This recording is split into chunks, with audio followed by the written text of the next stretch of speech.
નમસ્કાર. ચાલો આજે વાત કરીએ એક એવા જરૂરી પોષક તત્વની જે આપણા સ્વાસ્થ્ય માટે ખૂબ જ મહત્વનું છે. અને ખબર છે, એના માટે તો એક ખાસ દિવસ પણ ઉજવાય છે.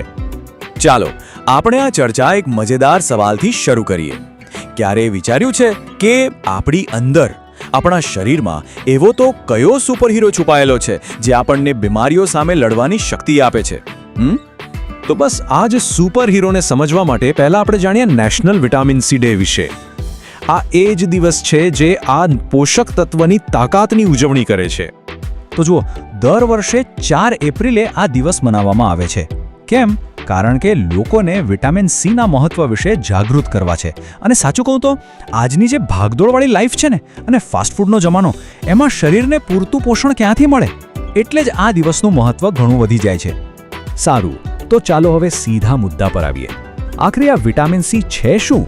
અને એવું તો શું છે એમાં કે એ આપણા શરીર માટે આટલું બધું જરૂરી છે? ચાલો સમજીએ.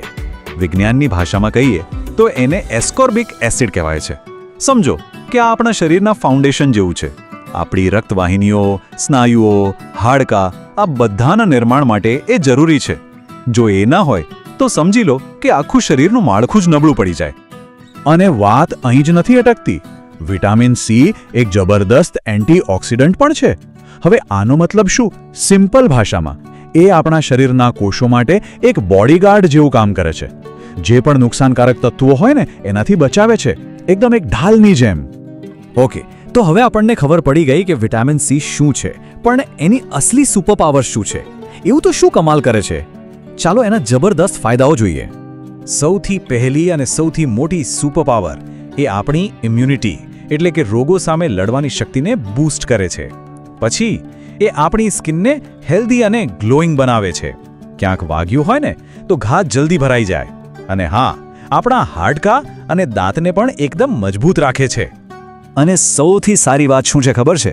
આ ફાયદા કોઈ એક ઉંમર માટે નથી. નાનકડા બાળકોના ગ્રોથથી લઈને ઘરના વડીલોના સ્વાસ્થ્ય સુધી દરેક માટે, દરેક ઉંમરે વિટામિન સી એટલું જ જરૂરી છે. સારું, તો આટલી બધી વાત થઈ આપણા સુપરહીરોની. પણ એને એનર્જી ક્યાંથી મળશે? એનું ફ્યુઅલ શું છે?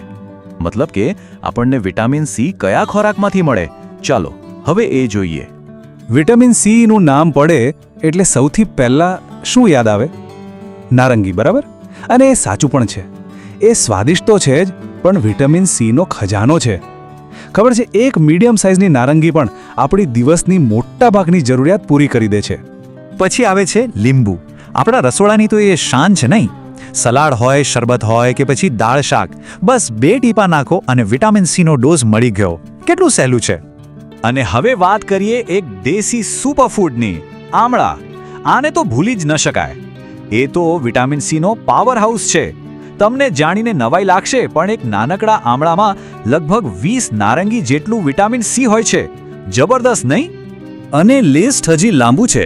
કીવી, સ્ટ્રોબેરી, કેપ્સિકમ, અરે આપણા રોજના વપરાશમાં આવતા ટામેટા પણ. આ બધામાં પણ વિટામિન સી ભરપૂર હોય છે. પણ એક વાત ખાસ યાદ રાખવાની છે, બેલેન્સ. કોઈ પણ વસ્તુનો અતિરેક સારો નહીં. વિટામિન સી જરૂરી છે, પણ બહુ વધારે પડતું લેવાથી પણ પ્રોબ્લેમ થઈ શકે છે. એટલે બેલેન્સ ડાયટ જ સૌથી બેસ્ટ છે. તો આ બધી માહિતી પછી હવે શું? ચાલો હવે વાત કરીએ આપણા મિશનની. Mission healthy life. જો નેશનલ વિટામિન સી ડે આપણને બસ એક જ વાત યાદ કરાવે છે કે સારા સ્વાસ્થ્યનો પાયો યોગ્ય પોષણ છે. આ ખાલી એક દિવસનો તહેવાર નથી, પણ રોજબરોજ એક હેલ્ધી લાઈફસ્ટાઈલ અપનાવવાની પ્રેરણા છે. ટૂંકમાં આખી વાતનો સાર બસ એટલો જ છે: રોજના આહારમાં વિટામિન સી ઉમેરો અને સ્વસ્થ રહો. બસ આટલું જ. તો હવે અંતમાં એક સવાલ વિચારવા માટે. આ બધું જાણ્યા પછી પોતાના શરીરના આ સુપરહીરોને વધારે મજબૂત બનાવવા માટે પોતાના ડાયટમાં શું બદલાવ લાવી શકાય છે? જરા વિચારજો. કારણ કે આ એક વિચાર જ હેલ્ધી લાઈફ તરફનું પહેલું પગલું બની શકે છે.